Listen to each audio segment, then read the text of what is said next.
I cannot even express how elated I am when I watch people go from just this seed state, this seed state of denial and mediocrity and even fear into living a life in full bloom. And that's exactly what this lady has done. But, in the honor and spirit of Mother's Day, I want to talk about that a little bit. How many mothers again in the room? I know Brenda asked. How many grandmothers? How many great-grandmothers? Oh, Lord. God bless you. I want to look as good as you guys when I get to be a grandmother, let alone a great-grandmother. But when I gave thought to the whole act of mothering, when you think about it, we spend so much of our time in the act of mothers. Even those of us who are not mothers. If you're a woman, by default, you're mothering. I don't care if it's your own kids, your nieces or nephews, your students, Vicky. I don't care if it's your co-workers. How many got husbands? They take a lot of mothering, right? Your husbands. And for some of us, we even get to a point where we have to start mothering the people who mothered us, our own parents, because they're not able to care for themselves.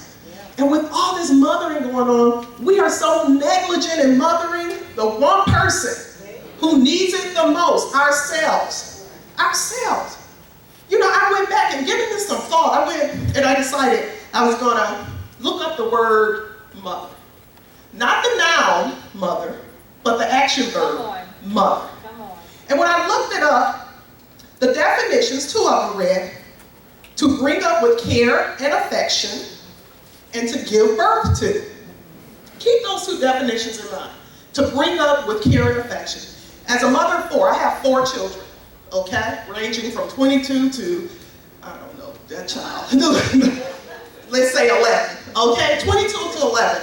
And there's nothing more than we mothers want than to provide our kids with a foundation of care, affection, encouragement, unconditional love, and forgiveness. Because we know if we provide them with that, it's going to fortify them with the belief that the world is a place they can go and not only connect, but walk in their destiny, right?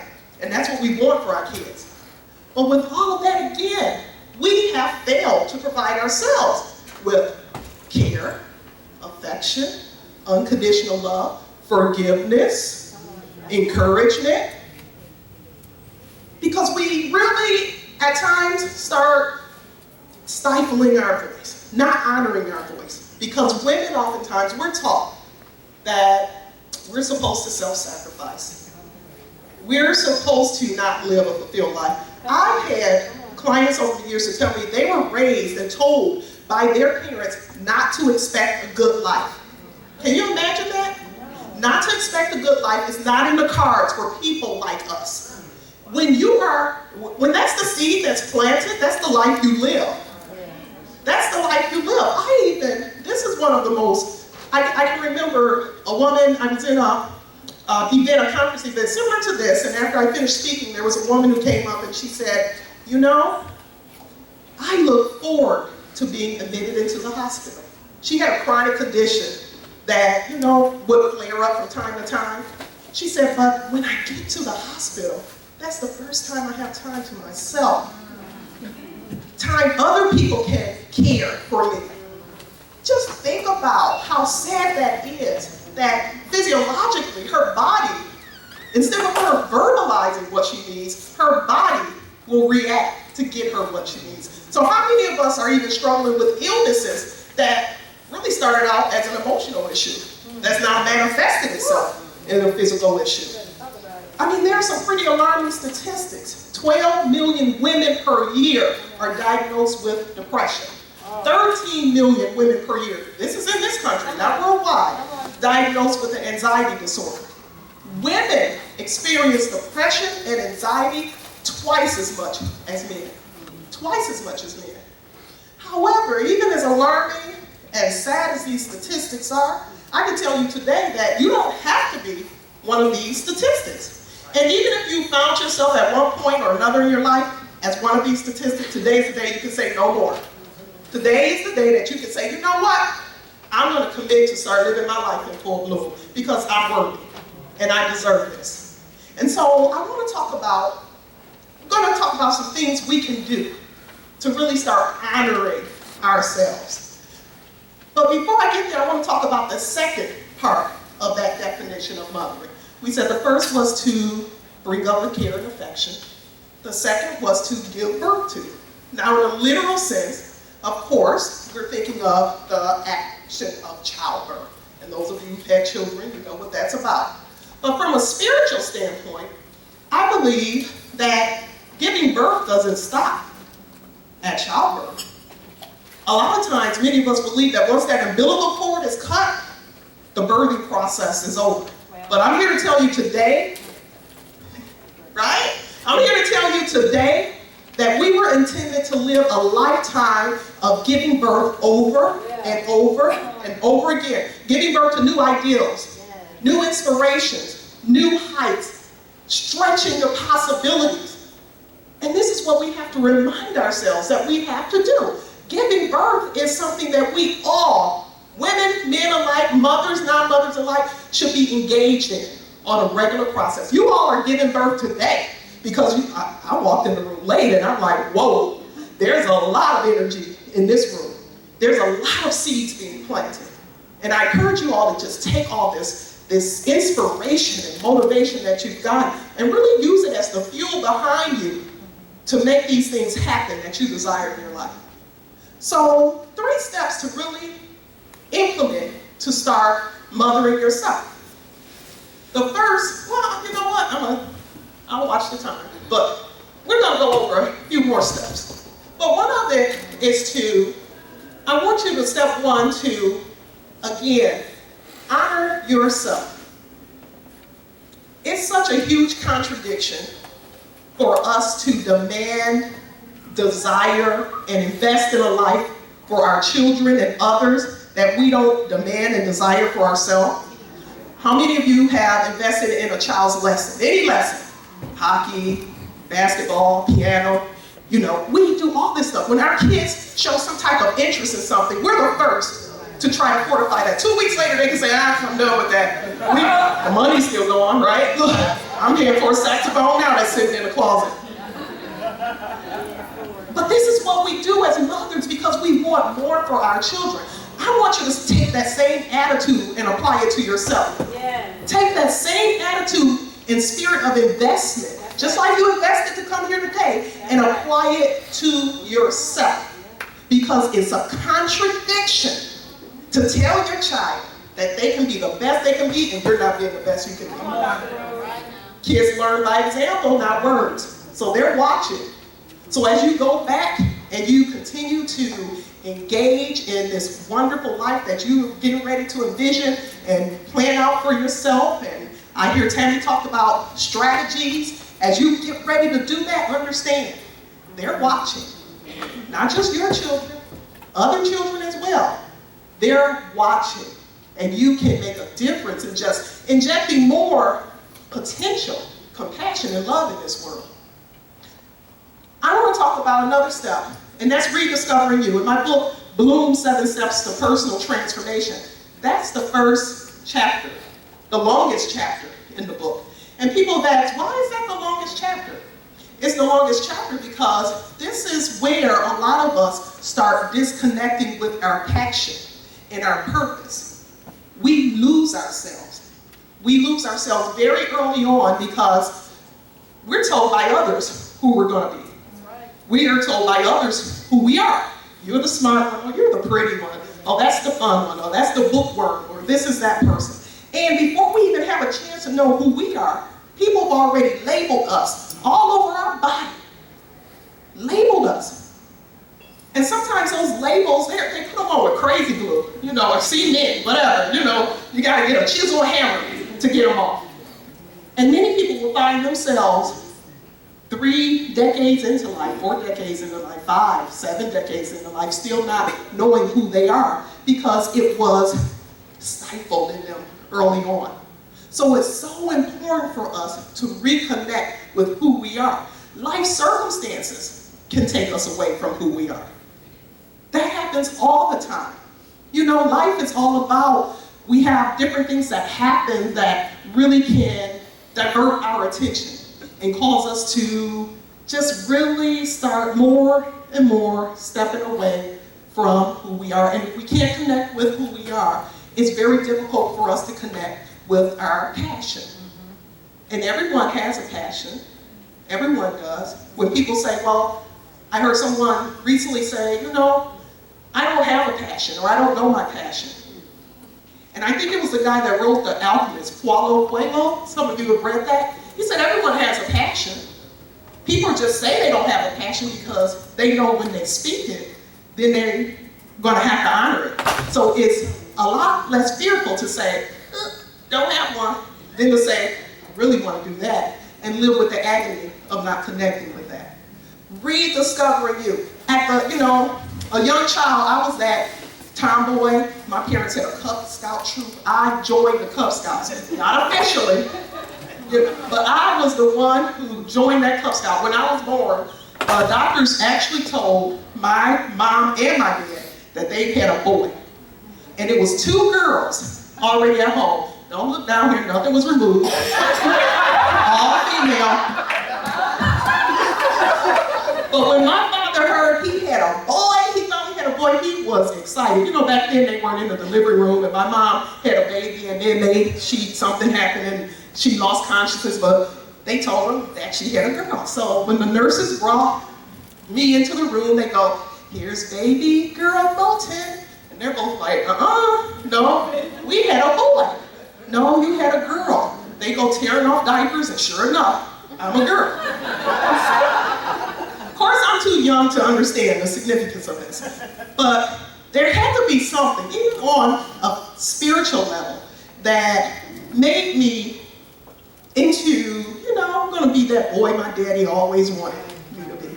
And I became that tomboy, getting up at 5 o'clock in the morning going fishing, putting minnows on hooks. I actually enjoyed it. Going outside and scaling fish. I know that's kind of sick. I couldn't imagine doing it now. But I love doing that because that's who I was. And just really carefree. And my dad was a lot of fun. I was a lot of fun. When I was 12, my dad had a major stroke at the age of 36. Wiped him out. He lived physiologically, but he was not there. He could not walk anymore. He had dementia. He oftentimes, most often than not, didn't remember who I was. I had to go into caregiving mode.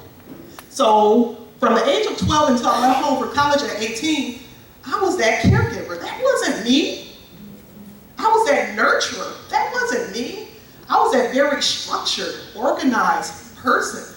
That wasn't me. I was the wild child, But this is who I became. And this is who I started to live my life as. And I ended up leaving home, and shortly thereafter, getting pregnant in my second year of college. And here I am getting ready to be a nurturer again, a caregiver. But you know what?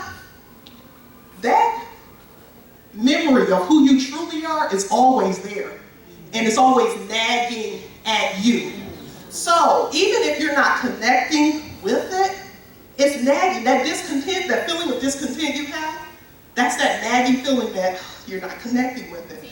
So even though I'm being this nurturer, this very organized, structured person, that wild child, that, I could just do anything attitude was still there. So here I am on scholarship at Eastern Michigan University, pregnant with a child, can't even fit in the desk because he was the biggest baby, almost 9 pounds and 22 inches long.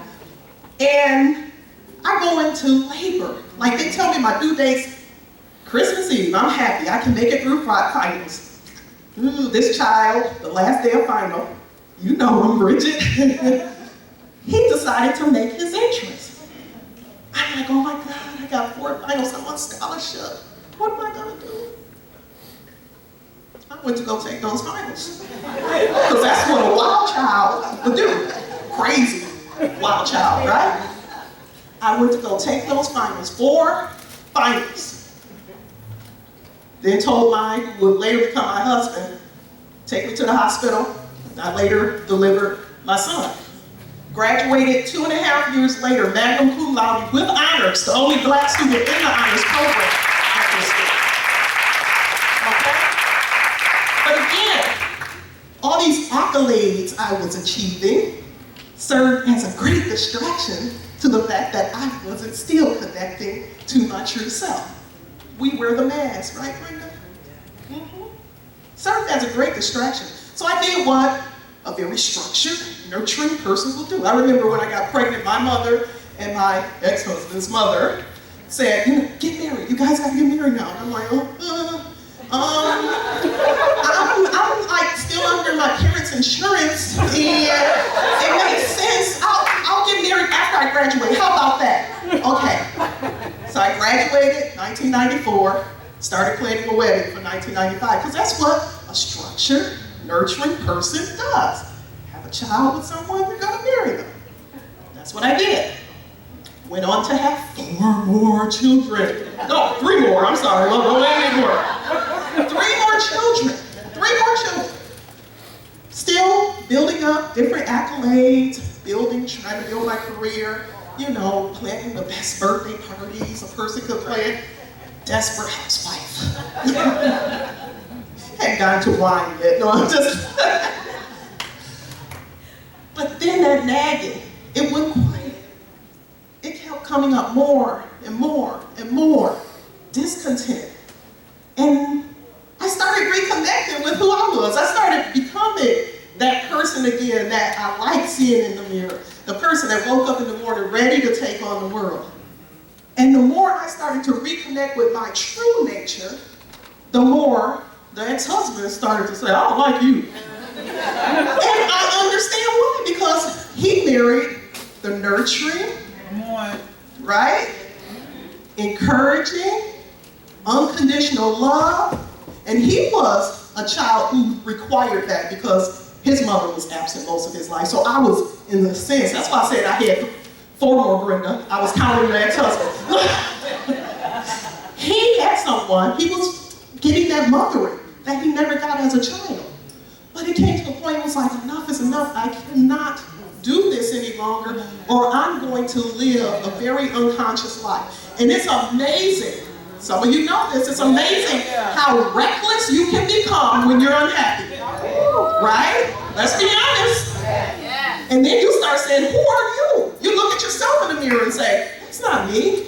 This is not me. And if you find yourself in that condition, it's time to be honest. Get honest with yourself and say, you know what? I have to reconnect with who I am.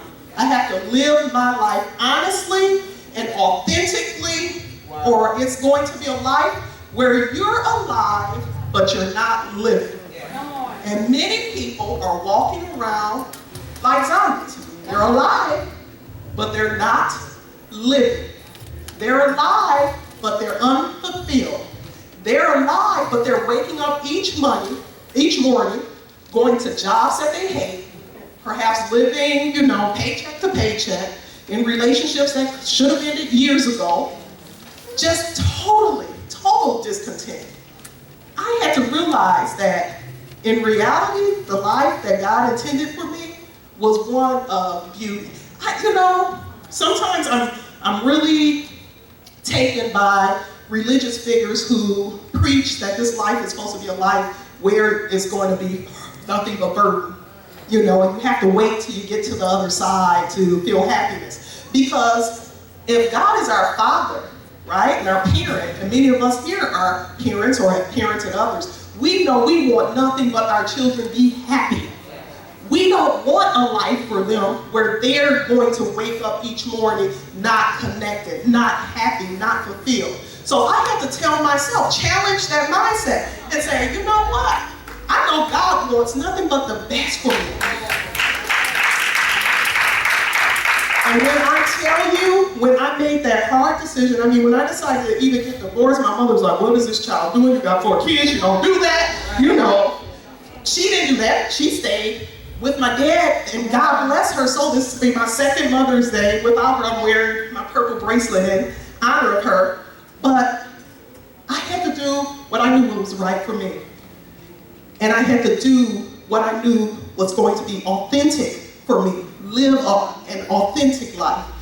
And when I did make that decision, it was like the floodgates of blessings started opening up. Now, not immediately, okay? So there's some tough times when you're dealing with that. Anybody that's ever gone through that knows. But, oh my God, I cannot begin to tell you. It's just like I was being rewarded for being honest, for being true. I liken it to, you've ever gone to a grocery store and there's a conveyor belt going. You put your groceries on the conveyor belt and something happens where they get stuck. How many of us had that experience? Yeah. And all of a sudden, the conveyor belt's still going, but nothing's moving down. That's a life that you're living that's not authentic. Life is moving, but all this stuff, all these groceries, all these blessings, all these riches that God has for you, they're stuck. Until you remove that barrier. And when you remove that barrier, it's just like, whoa, a floodgate of blessings rushing in. And that's what happened with me. I mean, from everything from getting an appearance on the Oprah show and having commentary on there and having producers come in and use me as an expert person for one of the episodes on the OWN network. And I mean, just all types of blessings for my children. I didn't even know Bridget was going to be here, but she's at the school that both my boys got scholarships for. I talk about this in my vision board. I knew I couldn't afford it, but I wanted my kids to go to this school. And the way it happened, it was just miraculous. But both of my boys were able to get this education on scholarship. The last one graduates next month. Thank God, I can't wait to get rid of that. But I'm here to tell you guys, trust me. Trust me, don't let the fear stop you. Don't let the fear stop you. You guys today have had some awesome seeds planted. Awesome seeds. Allow them to take root. And the way you allow them to take root is don't be fearful. You know, don't be fearful. Get a plan, get a strategy, have a vision for what it is that you want. Because when you do that, and you're not doing it based on fear, and you're not putting barriers in front of yourself to convince yourself that it can't be done, you're doing it based on faith and belief that this is what's meant for you. When you do that, those seeds will take root and you will, oh my God, have just a garden of blessings. That, what they call it, they're perennials that come back every year. Every single year. So I want to close and thank you guys for honoring me with this time today. There's nothing more no more pleasure that I get than being around a group of people who are just really thirsty for just a new way of doing things. So I encourage you all to just get out there, let these seeds take root and start living your life in full bloom.